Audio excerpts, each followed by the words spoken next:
हिंदी में यूपीएससी की तैयारी से संबंधित प्रोग्राम्स को देखने के लिए सब्सक्राइब करें स्टडी IQ-IAS हिंदी। नमस्कार दोस्तों, मेरा नाम है Amrendra Pandey. Study IQ-IAS Hindi channel पे आप सभी का स्वागत है। आप मेरे साथ जुड़ते हैं भारतीय राज्य व्यवस्था के अनुच्छेदों के महत्वपूर्ण सीरीज में। अभी कल की कक्षा में हम लोगों ने मौलिक अधिकारों से संबंधित लास्ट 3 अनुच्छेद 33, 34 और 35, 33, 34 और 35 को कंप्लीट किया। बड़ी संख्या में आप लोगों ने जुड़ा और बहुत अच्छे से आप लोगों ने उसमें कमेंट भी दिए और लाइक भी दिया। अब आज हम लोग जिस महत्वपूर्ण अनुच्छेद के ऊपर चर्चा करने वाले हैं, यह महत्वपूर्ण अनुच्छेद डायरेक्टिव प्रिंसिपल का अनुच्छेद है और डायरेक्टिव प्रिंसिपल की शुरुआत आर्टिकल 36 से लेके 51 के बीच में होती है, 36 से 51। और हम लोग प्रयास करेंगे कि इसके बीच जो महत्वपूर्ण अनुच्छेद हैं उसे पढ़ें। मैं हमेशा जब किसी महत्वपूर्ण अनुच्छेद को बताता हूं तो उसके पीछे का जो गैप बचता है अनुच्छेदों का, उस पे भी मैं थोड़ी सी चर्चा जरूर कर देता हूं, जिससे आपका सीक्वेंस न टूटे। और आप भी समझते हैं अनुच्छेद 1 से लेके अनुच्छेद 51 तक हर अनुच्छेद को पढ़ना महत्वपूर्ण है। तो जब हम कहते हैं कि महत्वपूर्ण अनुच्छेदों की सीरीज है और 1 से 51 तक अगर कोई अनुच्छेद छोड़ते हैं तो कहीं ना कहीं हम लोग यहाँ पर कुछ ऐसा छोड़ रहे हैं जो छोड़ने योग्य नहीं है। हम कह सकते हैं कि महत्वपूर्ण सीरीज में 1 से 51 के बीच कुछ भी छोड़ना बेईमानी सा होता है। तो मैं प्रयास करता हूं इस बेईमानी से बचूं। फिर भी डायरेक्टिव प्रिंसिपल की बात जब हम कर रहे हैं तो आर्टिकल 36, 37 और 38, इन 3 अनुच्छेदों को मजबूरी बस हम छोड़ने का प्रयास कर रहे हैं। लेकिन मैंने कहा कि मैं क्रम को तोड़ता नहीं हूं, इसलिए मैं इतना जरूर बताऊंगा कि आर्टिकल 36 राज्य की परिभाषा से संबंधित है और इस राज्य की परिभाषा में ये स्पष्ट किया गया है कि 36 में भी राज्य की परिभाषा वही होगी जो अनुच्छेद 12 में है, यदि कुछ भी बदलाव न किया गया हो तो। मतलब हमने अनुच्छेद 12 में जितने लोगों को, जिन जिन अंगों को राज्य के रूप में देखा, ठीक वही अंग आर्टिकल 36 में भी राज्य होंगे। अगर संशोधन के माध्यम से कुछ बदलाव किया गया है तो वो बदले हुआ राज्य होगा, और नहीं बदलाव किया है तो अनुच्छेद 12 का ही राज्य 36 के राज्य के भीतर आएगा। यहाँ पर राज्य इसलिए बताने का प्रयास किया गया है क्योंकि जैसे मौलिक अधिकार को उपलब्ध कराने की जिम्मेदारी राज्य की थी, वैसे ही डायरेक्टिव प्रिंसिपल भी उपलब्ध कराने की जिम्मेदारी राज्य की है।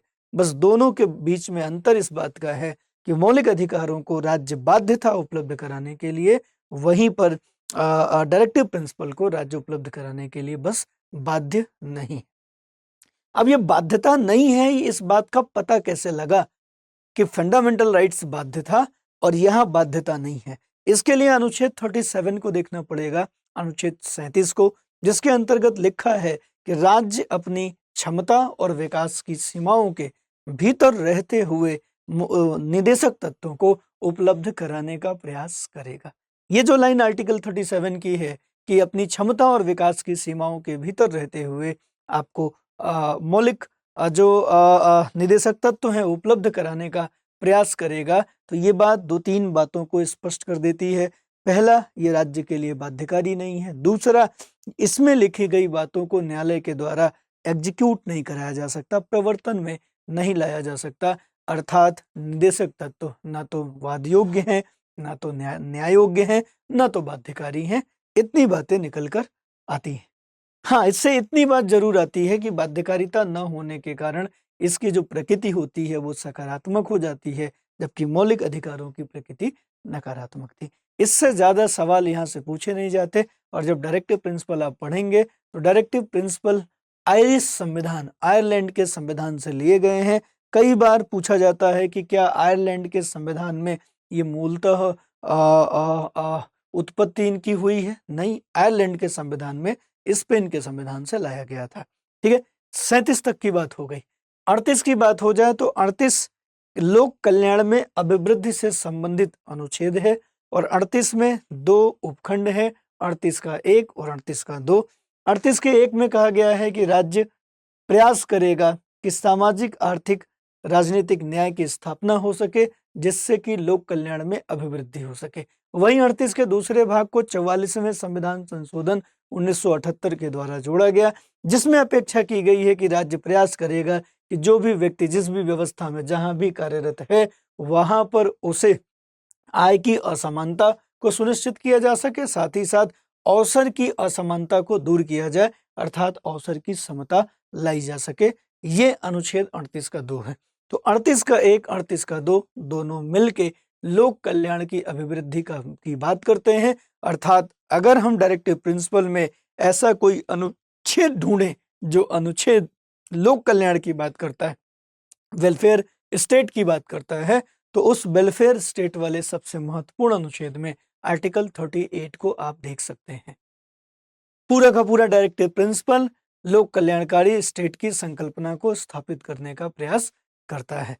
यहां तक बात हो गई हमारी 36, 37, 38। चूंकि आज का आर्टिकल 39 है, तो आज के आर्टिकल को हम लोग बोर्ड के माध्यम से समझने का प्रयास करेंगे। 39 बहुत मजबूत अनुच्छेद है और साफ साफ कहा गया है कि राज्य आर्टिकल 39 में लिखी गई बातों को नीतियां बनाते समय ध्यान में रखेगा।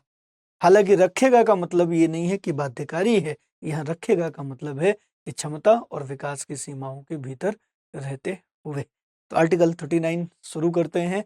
इससे पहले मैं आपको बता दूं कि मेरा नाम अमरेंद्र पांडे है और स्टडी IQ के प्लेटफॉर्म पे, हिंदी चैनल के प्लेटफॉर्म पे मैं आपके साथ उपस्थित होता हूं, कभी लाइव कभी रिकॉर्डेड, लेकिन ये सीरीज निरंतर मेरे साथ एक समस्या आप कह लो, या आपके लिए तो वो फायदेमंद होगा कि जो मैं शुरू करता हूं उसको पूरा करता हूं। मैंने एथिक्स सीरीज शुरू करी, उसको मैंने पूरा किया, और उसके बाद फिर अभी मैं पॉलिटी के सीरीज पे अब जाके जुड़ा हूं। तो पॉलिटी की सीरीज भी आप देखेंगे तो आपको ये पूरी होती हुई दिखाई पड़ेगी। आते हैं अपने इस क्लास पे। आर्टिकल 39 अनुच्छेद 39 ये आज हम लोगों को देखना है। और अनुच्छेद 39 की अगर हम बात करें, अनुच्छेद 39 की अगर हम बात करें, अनुच्छेद 39 देखिए, अनुच्छेद 39, ठीक है। तो अनुच्छेद 39 में कहा गया है कि राज्य नीतियां बनाते समय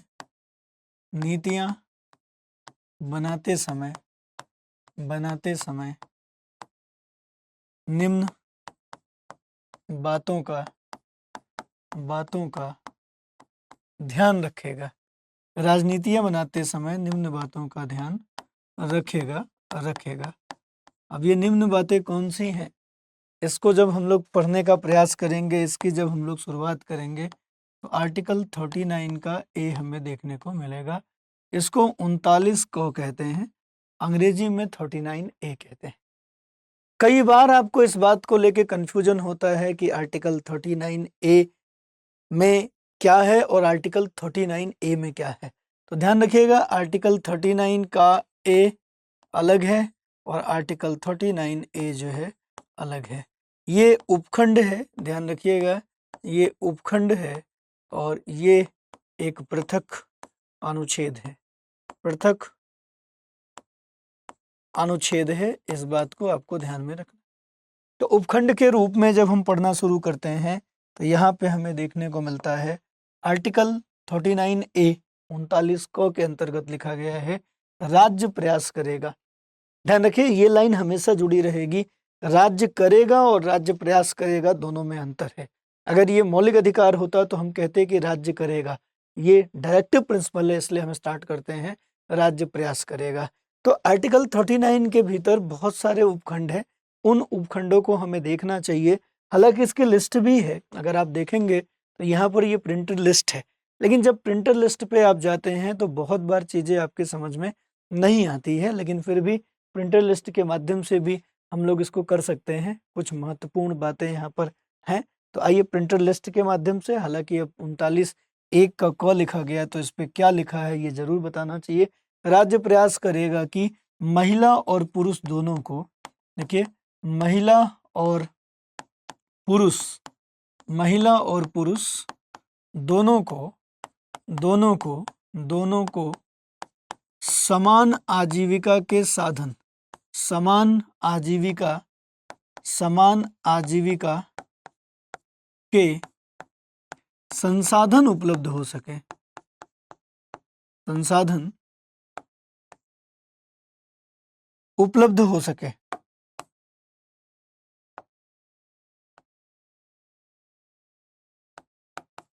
संसाधन उपलब्ध हो सके, उपलब्ध हो सके, है ना। देखिए, उपलब्ध हो सके, राज्य प्रयास करेगा।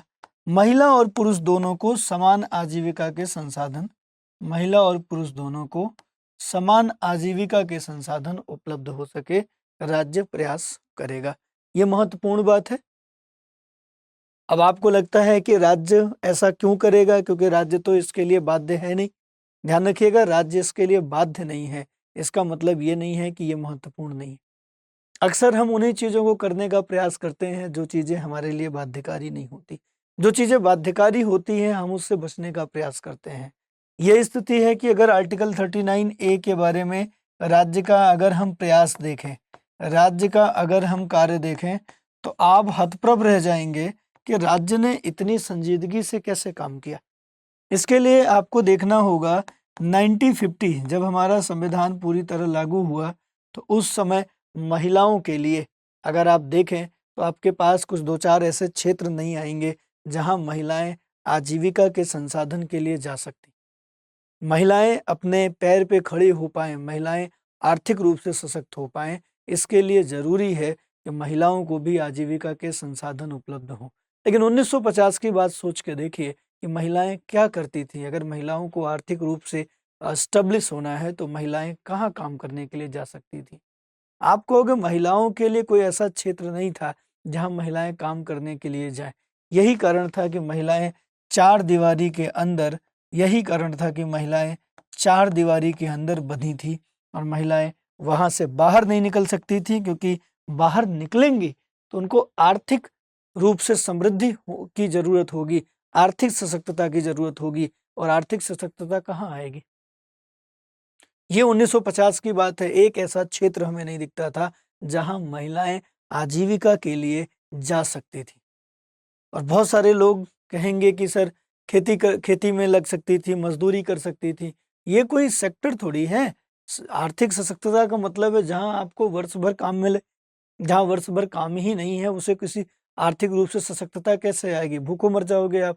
ऐसी स्थिति में 1950 में एक भी क्षेत्र नहीं था, एक भी क्षेत्र नहीं था जो महिला को आर्थिक रूप से सशक्त बनाता हो। एक भी क्षेत्र नहीं था, एक भी ऐसा क्षेत्र नहीं था जो महिलाओं को आर्थिक रूप से सशक्त बनाता था, अर्थात महिलाएं चार दीवारी के भीतर रहने के लिए मजबूर थी। राज्य ने बड़ी गंभीरता से लिया और 2023 में एक ऐसा क्षेत्र बता दो जहां महिलाएं आज संसाधन के लिए न जाती हों। कोई एक ऐसा क्षेत्र बता दो जहां आज महिलाएं आर्थिक रूप से सशक्तता के लिए उस क्षेत्र में जा न पाए। आप कहोगे एक भी क्षेत्र नहीं है सर, एक भी क्षेत्र नहीं है, एक भी क्षेत्र नहीं है, एक भी क्षेत्र नहीं है। देखो, बिल्कुल उल्टा, दोनों ही उत्तर एक हैं। एक तरफ एक भी आजीविका के क्षेत्र नहीं दिखा जहां महिलाएं जाती हों, जहां महिलाएं जाती हों, एक भी क्षेत्र नहीं है जाती हों। और आज एक भी ऐसा क्षेत्र है जहां महिलाएं नहीं जाती हों, नहीं जाती हों, नहीं जाती हों। आप देखो, कमाल हो गया। आपको लगा था कि ये बाध्यकारी नहीं है, आपको लगा था ये फोर्सेबल नहीं है, तो राज्य इस पे काम क्यों करेगा? आप देखिए राज्य ने कितनी गंभीरता से काम किया, इतनी गंभीरता से काम किया कि आज आपके पास एक कोई ऐसा क्षेत्र, एक कोई ऐसा सेक्टर नहीं है जहां आप कह दें कि महिलाएं आजीविका के लिए जाती नहीं। ये कमाल होता है जब कोई काम हमारे ऊपर छोड़ दिया जाता है कि आप देख लेना, तो दबाव ज्यादा होता है। यही कारण है कि राज्य के ऊपर मौलिक अधिकारों से ज्यादा नैतिक दबाव डायरेक्टिव प्रिंसिपल के कार्यों को आगे बढ़ाना है। मौलिक अधिकार हमारे अस्तित्व के लिए जिम्मेदार हैं, लेकिन एक सद जीवन के लिए हमारा डायरेक्टिव प्रिंसिपल जिम्मेदार है। अरस्तु कहता है कि मानव जीवन मात्र जीवन के लिए नहीं है, मानव जीवन एक सद जीवन के लिए है। मानव जीवन किसके लिए है? सद जीवन। सद जीवन का मतलब क्या होता है? एक उत्कृष्ट जीवन, एक विकसित जीवन, और डायरेक्टिव प्रिंसिपल विकास के लिए जिम्मेदार है। इसलिए बहुत जरूरी है कि मौलिक अधिकार होता तो हम केवल पशुओं से थोड़े से भिन्न स्थिति में होते, इससे ज्यादा नहीं। लेकिन डायरेक्टिव प्रिंसिपल हमें हमारे मानवीय गरिमा को उत्कृष्ट बनाने में योगदान देता है। इसलिए जितना महत्वपूर्ण मौलिक अधिकार है, उससे तनिक भी कम महत्वपूर्ण डायरेक्टिव प्रिंसिपल नहीं है। इस बात को हमें ध्यान में रखना चाहिए। तो आर्टिकल 39 के ए के बारे में हम लोगों ने बात कर दी। अच्छा लगा देख के कि राज्य ने बड़ा काम किया। लगे हाथ आर्टिकल 39 का बी देख लें। अनुच्छेद 39 का बी, अनुच्छेद 39 का बी, 39 का बी कहता है कि राज्य प्रयास करेगा कि भौतिक संसाधनों का स्वामित्व एवं वितरण इस प्रकार से बटा हो कि समुदाय का सर्वोत्तम हित सुनिश्चित हो सके। ये आर्टिकल 39 के बी में है। 39 के बी का शॉर्ट फॉर्म यहाँ पे लिखा है, भौतिक संसाधनों पर स्वामित्व एवं नियंत्रण वितरित किया जाना। हालांकि ये वैसा अर्थ नहीं दे रहा है जैसा मैंने बताया, थोड़ा बहुत ऊपर नीचे का अर्थ है, लेकिन स्पष्ट अर्थ ये है कि भौतिक संसाधनों का वितरण, स्वामित्व एवं वितरण इस प्रकार से बटा हो, वही नियंत्रण की बात आ जाएगी, कि समुदाय का सर्वोत्तम हित सुनिश्चित हो सके। ध्यान रखने वाली बात है कि आर्टिकल 39 बी और आर्टिकल 39 सी, ये दो अनुच्छेद इतने इंपॉर्टेंट है कि आर्टिकल 31 का सी बनाया गया और कहा गया, आर्टिकल 31 का सी बनाया गया और कहा गया कि अगर आर्टिकल 39 का बी और 39 के सी को लागू करने के लिए संसद कोई कानून बनाती है, और वो कानून अनुच्छेद 14 जो कि फंडामेंटल राइट्स है, अनुच्छेद 19 जो कि फंडामेंटल राइट्स है, अगर इसके विपरीत भी मालूम होता है तब पर भी वो कानून मान्य होंगे। अर्थात 39 का बी और 39 का सी मौलिक अधिकारों के ऊपर महत्व पाएंगे। अर्थात मौलिक अधिकार और इनका अगर कॉन्फ्लिक्ट भी होता है किन्हीं कारणों से, विशेषकर 14 और 19 का, तब पर भी ऐसे कानून मान्य होंगे जो 39 बी और 39 सी को लागू करने के लिए डाले गए हैं। इसका मतलब है कि 39 बी 39 सी समाजवादी कॉन्सेप्ट लाने के लिए बड़ा महत्वपूर्ण है, और यही कारण था 39 बी को उपयोग किया गया जमींदारी उन्मूलन कार्यक्रम को आगे बढ़ाने के लिए। 39 सी को यूज किया गया सभी लोगों को समान आजीविका के, सभी लोगों को नौकरी, सभी लोगों को रोजगार आदि पहुंचाने के लिए। तो विभिन्न प्रकार के जो हमारे राष्ट्रीय निगम थे उनके एकीकरण के लिए 39 सी को उपयोग किया गया। ये दोनों ही बातें 39 का बी 39 का सी 14-19 के विरोध में भी थे, बावजूद इसके ये लागू किया गया। तो अब आप समझ सकते हैं कि 39 का बी 39 का सी मौलिक अधिकारों के ऊपर प्रश्रय पाता है, इसलिए ये कितना महत्वपूर्ण होगा। ठीक है, तो भौतिक संसाधनों पर लोगों का स्वामित्व और वितरण इस प्रकार से बटा हो कि समुदाय का सर्वोत्तम हित हो सके। इसका मतलब है कि कोई भी ऐसा क्षेत्र बचे न जहां पर किसी के विकास को अवरुद्ध हो या अवरुद्ध किया जाता हो। इसी तरीके से सी में कहा गया, धन एवं उत्पादन के साधनों, राज्य प्रयास करेगा कि धन आर्थिक गतिविधियां इस प्रकार से संचालित हों, राज्य प्रयास करेगा कि आर्थिक गतिविधियां, ध्यान रखिए, इकोनॉमिकल एक्टिविटी इस प्रकार से संचालित हों, इस प्रकार से संचालित हों कि धन और उत्पादन के साधन किसी एक हाथ में केंद्रीकृत न हो जाए, किसी एक हाथ में इसका केंद्रीकरण न हो जाए। अर्थात राज्य प्रयास करे कि आर्थिक गतिविधियां विकेंद्रीकरण हो, डिसेंट्रलाइजेशन हो, अर्थात आर्थिक गतिविधियां इस प्रकार से संचालित हो कि विकेंद्रीकरण की स्थापना हो सके। अर्थात धन और उत्पादन के साधन सभी लोगों में हो, सभी लोगों में बटे हों, किसी एक हाथ में ना हो, क्योंकि जो केंद्रीकरण होता है वो शोषणकारी होता है, विकेंद्रीकरण जो है वो अधिकार उपलब्ध कराता है। तो अगर हम विकेंद्रीकरण की तरफ जाएंगे तब तो अधिकार उपलब्ध होंगे लोगों को, केंद्रीकरण में लोगों का शोषण होगा। ऐसा न हो जाए कि 90% जो धन है वो 10% लोगों के हाथों में हो जाए और 10% धन में 90% लोग जीवन व्यतीत कर रहे हों। ऐसा आर्थिक गतिविधियों में नहीं होना चाहिए, और यही कारण था कि हमने सार्वजनिक नीतियों को आगे बढ़ाया और विशेषकर जो निजीकरण था, विशेषकर जो पूंजीवाद की स्थिति थी, उसको उससे विपरीत हम समाजवादी स्थिति और सार्वजनिककरण की ओर हम आगे गए। यही कारण था कि बड़े बड़े भारी उद्योग जो थे वो हमारे राज्य ने लगाए।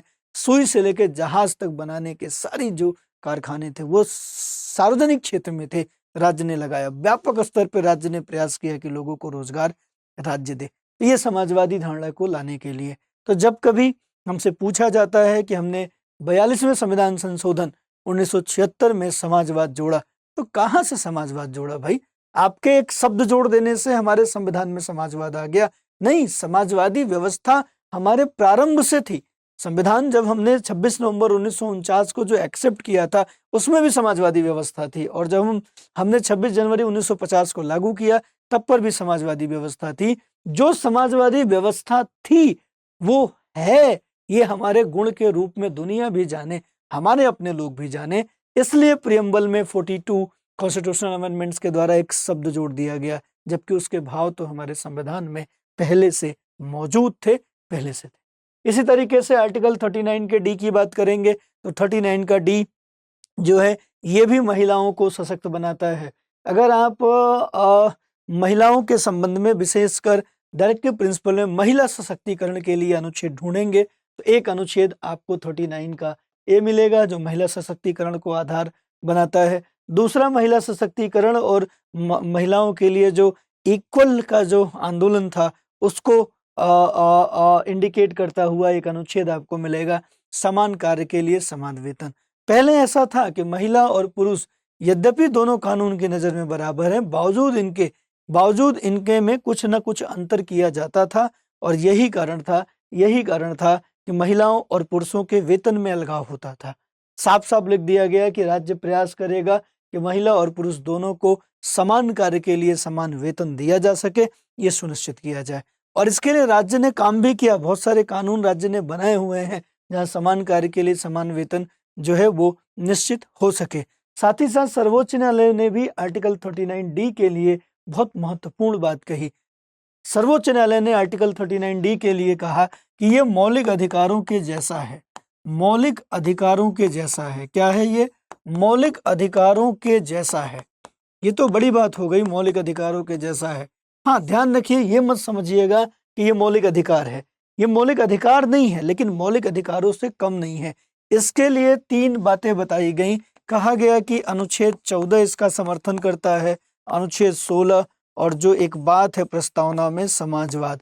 ये 3 ऐसे शब्द हैं जो इस बात की स्थापना करते हैं कि किसी भी रूप में महिला और पुरुष में कोई अलगाव नहीं है, इसलिए वेतन के देने में भी कोई अलगाव नहीं होना चाहिए। जैसे आर्टिकल 14 में कहा गया है कि राज्य कानून की नज़र में सभी लोग बराबर हैं। अब वो महिला हो या पुरुष हो, कानून किसी प्रकार के लैंगिक विभेद को एक्सेप्ट नहीं करता है, इसलिए महिला हो पुरुष हो, कानून की नज़र में दोनों बराबर हैं। दोनों महिला और पुरुष नहीं हैं, दोनों व्यक्ति हैं, दोनों पर्सन हैं। तो कानून की नज़र में महिला और पुरुष इक्वल हैं, ये 14 डिसाइड कर रहा है। 16 कहता है कि राज्य सरकारी नौकरी देते समय लिंग के आधार पर भेदभाव नहीं करेगा, अर्थात जेंडर आधारित डिस्क्रिमिनेशन आर्टिकल 16 कह रहा है कि सरकारी नौकरी देते समय हम नहीं करेंगे। आर्टिकल 16 कह रहा है कि हम किसी भी प्रकार का लैंगिक विभेद नहीं करेंगे। तो लैंगिक विभेद नहीं करोगे मतलब सरकारी नौकरी देते समय आप लिंग के आधार पर भेदभाव नहीं करोगे, तो क्या आप लिंग के आधार पर वेतन देते समय भेदभाव करोगे? जब नौकरी देते समय आप भेदभाव नहीं कर रहे हो तो सैलरी देते समय क्या भेदभाव करोगे? राज्य कह रहा है नाना कान पकड़ रहे हैं, ऐसा कहा हमने कहा, हम सैलरी देते भी समय कोई भेदभाव नहीं करेंगे। महिला हो पुरुष हो, अगर महिला पुरुष दोनों डीएम बनते हैं, दोनों डीएम का काम करते हैं, दोनों को डीएम की सैलरी मिलेगी। महिला पुरुष के आधार पे अलग अलग सैलरी नहीं मिलेगी। तो किसी भी पद पे हो, जिस भी पद पे होंगे, महिला हो पुरुष हो, सभी को हम बराबर वेतन देंगे, अलग अलग वेतन नहीं देंगे। अर्थात 16 भी इस बात का समर्थन करता है कि महिला और पुरुष दोनों बराबर हैं, दोनों एक जैसे हैं, और दोनों को लैंगिक आधार पर नौकरी देते समय भेदभाव नहीं होगा, न सैलरी देते समय भेदभाव होगा। समाजवाद कहता है योग्यता के अनुसार काम और कार्य अनुसार प्राप्ति। जो भी व्यक्ति है उसे योग्यता के अनुसार काम मिलेगा और कार्य के अनुसार प्राप्ति होगी। मतलब एक पुरुष एसडीएम बनता है और एक महिला एसडीएम बनती है, तो दोनों की योग्यता एसडीएम बनने की थी, इसलिए दोनों को एसडीएम बनाया गया। अब क्या सैलरी अलग अलग मिलेगी? नहीं, दोनों एसडीएम का काम कर रहे हैं, दोनों को सैलरी एसडीएम की मिलेगी। तो कुल मिला के ये 3 ऐसे आधार हैं जो समान कार्य के लिए समान वेतन को सहयोग करते हैं। चूंकि अनुच्छेद 14 और 16 मौलिक अधिकार है और ये एक सपोर्ट करता है आर्टिकल 39 के डी को, इसलिए सुप्रीम कोर्ट ने कहा कि ये मौलिक अधिकारों के जैसा है, क्योंकि मौलिक अधिकार इसको कॉपरेट कर रहे हैं या इनकी व्याख्याओं में मौलिक अधिकार सामने आ रहे हैं, इसलिए मौलिक अधिकारों के जैसा। लेकिन मौलिक अधिकार नहीं है, ध्यान रखिएगा। आर्टिकल 39 की बात करें, ये कहता है कि नागरिकों को उनकी आर्थिक आवश्यकता के कारण उनकी उम्र और शक्ति के अनुपयुक्त व्यवसायों में प्रवेश करने हेतु विवश नहीं किया जाना चाहिए। क्या याद करोगे इसको? ये सीधा सीधा होगा तब तो याद करोगे। आर्टिकल 39 के ई में लिखा गया है कि राज्य प्रयास करेगा कि जो भी कर्मकार हैं, अर्थात काम करने वाले लोग हैं, वो कोई भी हो सकते हैं, वो महिला हो सकते हैं, पुरुष हो सकते हैं, बच्चे हो सकते हैं, युवा हो सकते हैं, वृद्ध हो सकते हैं, कोई भी हो सकता है, कम उम्र के हो सकते हैं, ज्यादा उम्र के हो सकते हैं, स्वस्थ हो सकते हैं, बीमार हो सकते हैं, कोई भी कर्मकार मतलब कर्मकार। तो राज्य प्रयास करेगा कि जो भी हमारे कर्मकार हैं उन्हें उनकी आयु, उनकी क्षमता के अनुसार काम मिले। विशेषकर राज्य प्रयास करेगा कि जो हमारे अल्प वय हैं, जो हमारे किशोर हैं, अल्प वय जो वयस्क नहीं है, ऐसे लोगों को भी ऐसे कामों में लगाया जाए या ऐसे कामों में इनको मिले जो इनकी आयु और क्षमता के अनुरूप हो। क्योंकि जो सुकुमार अवस्था है उसका ध्यान रखा जाए, जो अल्प वय हैं, जो अवयस्क है, उनकी सुकुमार अवस्था का राज्य ध्यान रखे। साथ ही साथ आर्थिक तंगी से विवश होकर ऐसे लोगों को किसी ऐसे कार्य में नियोजित न होना पड़े जहां इनके आयु और स्वास्थ्य पे प्रतिकूल असर पड़ता हो, ये ध्यान रखना है। राज्य ने बड़ा ध्यान रखा है और राज्य लगातार इस बात का ध्यान रख रहा है कि इनको ऐसे कामों में नियोजित न किया जाए। बहुत सारे कानून भी राज्य ने इनके लिए बनाए, इनके संरक्षण के लिए बनाए हैं। साथ ही साथ इनका संरक्षण के साथ साथ राज्य ऐसी योजनाएं भी चलाता है जिन योजनाओं में आर्थिक तंगी से विवश होकर ये गलत चीजों में न चले जाएं, गलत कार्य में नियोजित न हो जाए। राज्य ने काम किया है। इसी तरीके से आर्टिकल 39 का एफ है जो कि बाद में जोड़ा गया है और 42वें संविधान संशोधन 1976 के द्वारा इसे जोड़ा गया है। ये खुद इंदिरा गांधी के कुछ पर्सनल व्यवस्थाओं में से एक था जिसे वो चाहती थी कि ये लाइन हमारे डायरेक्टिव प्रिंसिपल में हो और राज्य विशेषकर इस बात पे ध्यान दे। आर्टिकल 39 का एफ कहते हैं और इसमें कहा गया कि राज्य प्रयास करेगा कि बालकों के विकास के लिए स्वस्थ एवं गरिमामय वातावरण की उपलब्धता हो पाए। साथ ही साथ राज्य प्रयास करेगा कि ऐसे बच्चों का आर्थिक और नैतिक परित्याग न हो। ऐसे बच्चों का आर्थिक और नैतिक परित्याग अर्थात उपेक्षा के ये शिकार न हो। और ऐसा इसलिए क्योंकि बच्चे जो बाल मन है वो बहुत इंपॉर्टेंट है। अगर बाल मन पे विभेदात्मक चीजें, व्यवहार में विभेदात्मक चीजें अगर उनके ऊपर पड़ गई तो ऐसा बच्चा कभी स्वस्थ नागरिक नहीं होगा। या तो वो दब्बू प्रकृति का होगा या वो उग्र प्रकृति का होगा। और एक देश सामान्य और एक मजबूत व्यक्तित्व वाले लोगों से मिलकर बनता है। जैसे लोग होंगे वैसा देश होगा। एक सक्षम, एक मजबूत, एक स्वस्थ देश बनाने के लिए एक स्वस्थ व्यक्तित्व वाले लोग चाहिए। और स्वस्थ व्यक्तित्व तभी होगा जब बच्चों को पर्याप्त अवसर मिले, उनके विकास के लिए गरिमामय और स्वस्थ वातावरण मिले, अर्थात किसी प्रकार का सामाजिक आर्थिक विभेद हमें देखने को न मिले। तो ऐसे बच्चे जिनको पर्याप्त सुविधाएं मिलनी चाहिए, उन्हें लगे कि वो सबके बराबर हैं, जातिगत रूप में, वर्गगत रूप में किसी प्रकार का कोई विभेद बच्चों के साथ नहीं होना चाहिए, बाल मन पे वो घर नहीं करना चाहिए। तो इस प्रकार के एक उत्कृष्ट आदर्श को लेकर आर्टिकल 39 बनाया गया है। यही कारण है कि कुछ बड़े आदर्शात्मक उद्देश्यों की प्राप्ति के लिए ये काम करते हैं, कुछ आर्थिक उदारवाद के लिए ये काम करते हैं। यही कारण है कि आर्टिकल 39 इस बात के लिए स्थापित होता है। जब हम डायरेक्टिव प्रिंसिपल पढ़ते हैं तो 3 तरीके के विचार इसमें हमें देखने को मिलता है। एक समाजवादी विचार, एक उदारवादी विचार और एक गांधीवादी विचार। तो आगे कुछ महत्वपूर्ण अनुच्छेदों में हम लोग गांधीवादी विचारों को भी पढ़ेंगे। आज के लिए बस इतना ही रहेगा। आर्टिकल 39 को हम लोगों ने आज देखने का प्रयास किया। आर्टिकल 39 में ये कुछ 5 बातें हैं जो आपने यहाँ पर देखा है। 6 बातें हैं टोटल अगर बात करें हम लोग तो 6 बातें, क्योंकि एफ तक 6 हो जाता है और इसमें एक बार आप रिपीट करोगे तो ये आपके लिए बड़ी आसानी होगी कि आप इन 6 बातों को रिपीट कर पाएं। ठीक है, अभी रिपीट करने से पहले एक इन्फॉर्मेशन मैं आपको दे दूं P2I बैच, इस बैच के बारे में आपको जरूर समझना चाहिए। ये वो बैच है जिस बैच के अंतर्गत आपको केवल प्रारंभिक परीक्षा पास करनी होती है।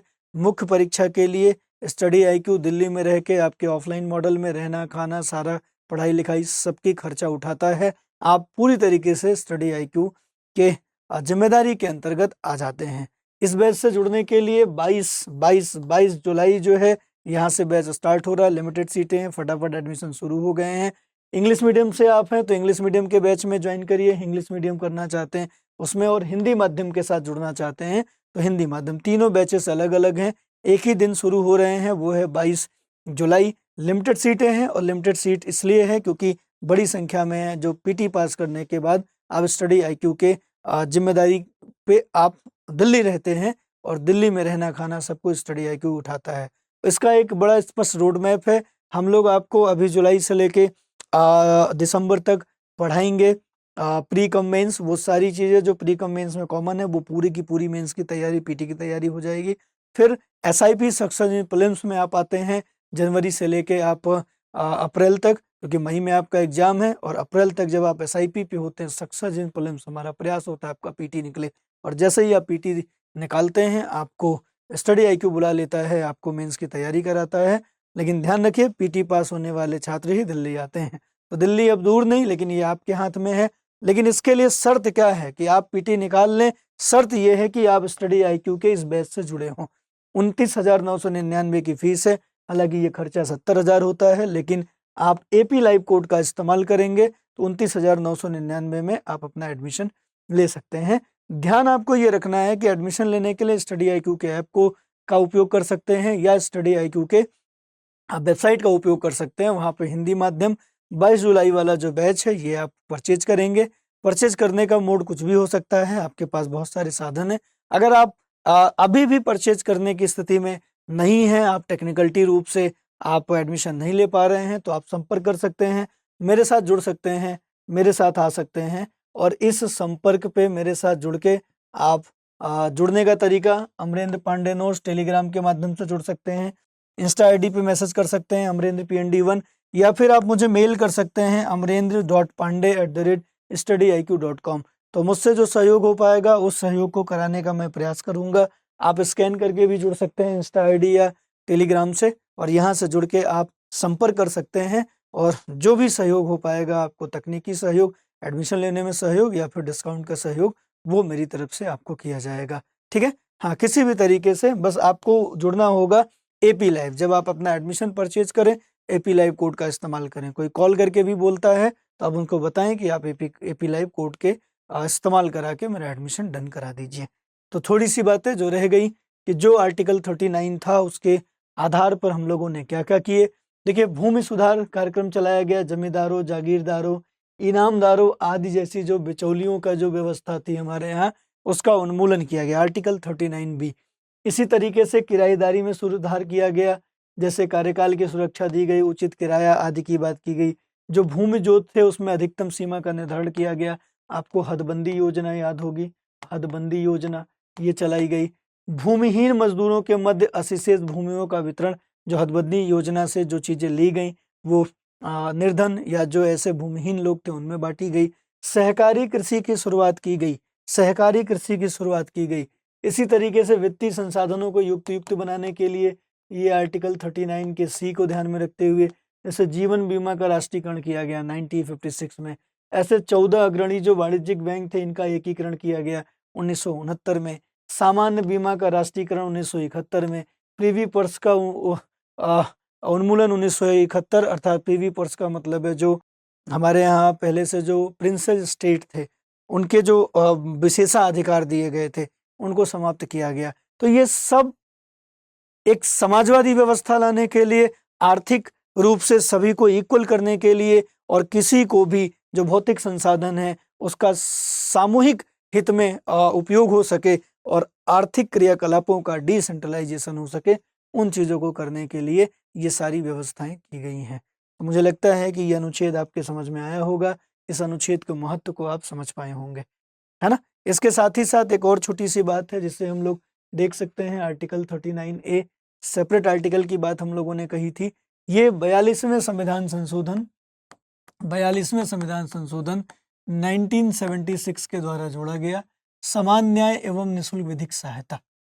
अक्सर 39A और 39 को देख के कंफ्यूज होते हैं, तो ये 39A निःशुल्क न्याय वाली बात करता है, विधिक सहायता, और 39 का जो ए है ये एक समान आजीविका के संसाधन की बात करता है। ये दोनों में अंतर है। लिखा क्या गया है 39A में कि राज्य विधिक प्रणाली के संचालन को सुरक्षित करेगा जो न्याय को बढ़ावा देता है, इसे प्राप्त करने का समान अवसर प्रदत्त करता है। ठीक देखें, आर्टिकल 39 का ए कहता है राज्य प्रयास करेगा कि लोगों को निःशुल्क विधिक सहायता उपलब्ध हो सके। ऐसे लोग जो वित्तीय या आर्थिक, मानसिक एवं शारीरिक रूप से निर्योग्य हैं, अर्थात ऐसे लोग जो ये 3 डिसएलिजिबिलिटी एक्सेप्ट करते हैं, आर्थिक अर्थात अत्यधिक गरीब की बात हो गई, जो धनहीन है ऐसे लोगों के लिए, मानसिक रूप से और शारीरिक रूप से जो निर्योग्य हैं, ऐसे लोगों को राज्य निःशुल्क विधिक सहायता उपलब्ध कराएगा। जो आर्थिक रूप से कमजोर हैं वो विधिक सहायता ले नहीं सकते, इसलिए आवश्यक रूप से कहा गया कि उन्हें विधिक सहायता मिले। इसमें तो जो गरीब हैं वो आएंगे, लेकिन इसके अतिरिक्त भी 2 ऐसे लोग हैं जिनको बहुत ज्यादा जरूरत है विधिक सहायता की। एक ऐसे लोग जो मानसिक रूप से निर्योग्य हैं। आप देखिए बहुत सारे मानसिक विक्षिप्त लोग हैं, उनके साथ विभिन्न प्रकार के शोषण होते रहते हैं, लेकिन उन्हें पता ही नहीं कि इसके ये अपराध है और इसके खिलाफ वो न्याय की मांग कर सकते हैं। उनको पता ही नहीं, वो क्योंकि मानसिक रूप से विक्षिप्त है। ऐसे बहुत सारे रोड पे आप देखोगे लोगों को जो मानसिक रूप से विक्षिप्त हैं। कोई भी बाइक वाला, कार वाले ने टक्कर मार दी, वो गिर गए, पैर टूट गया, अब वो टूटे पैर से घिसट रहे हैं बेचारे, लेकिन उनको ये नहीं पता है कि इस व्यक्ति ने जिसने टक्कर मारी, इसने अपराध किया है और हम इसके प्रति न्याय की मांग कर सकते हैं। उन्हें पता ही नहीं। बहुत सारी ऐसी महिलाएं हैं जो विक्षिप्त हैं, उनका शोषण हो जाता है। ऐसे महिलाओं के साथ बहुत तरीके के समस्याएं हो जाती हैं, बलात्कार के वो शिकार हो जाते हैं। बावजूद इसके उनको पता ही नहीं कि उनके साथ क्या हुआ है, उनके साथ अपराध हुआ है और वो न्याय की मांग कर सकते हैं। तो ऐसे जो मानसिक रूप से निर्योग्य हैं, जो मानसिक रूप से निर्योग्य लोग हैं, उन्हें भी राज्य निःशुल्क विधिक सहायता उपलब्ध कराएं, क्योंकि उन्हें भी न्याय की आवश्यकता है। तो समान न्याय मिल पाए। तो अगर मानसिक रूप से निर्योग्य व्यक्ति न्याय नहीं प्राप्त कर पा रहा तो समान न्याय का क्या मतलब है, इसलिए उन्हें भी न्याय मिल पाए। शारीरिक रूप से जो समर्थ नहीं है, बहुत सारे ऐसे फिजिकल डिसेबल लोग हैं जो आंख से नहीं देख सकते, कान से नहीं सुन सकते, मुंह से नहीं बोल सकते, उनका शोषण हो रहा है, वो बता नहीं पा रहे हैं, इसलिए वो न्याय नहीं मांग पा रहे हैं। वो देख नहीं पा रहे हैं कि उनका प्रताड़ना कौन कर रहा है, इसलिए क्या वो न्याय के हकदार नहीं है? वो सब न्याय के हकदार हैं और राज्य का ये काम है कि राज्य ऐसे लोगों के न्याय की लड़ाई लड़े। निःशुल्क विधिक सहायता और समान न्याय की उपस्थिति राज्य कर पाए, ये राज्य की जिम्मेदारी है। तो यहाँ पर विशेषकर आर्थिक, मानसिक और शारीरिक रूप से जो निर्योग्य लोग हैं, उनको राज्य निःशुल्क विधिक सहायता ला पाए, जिससे समान न्याय की स्थापना संभव हो पाए, राज्य करे।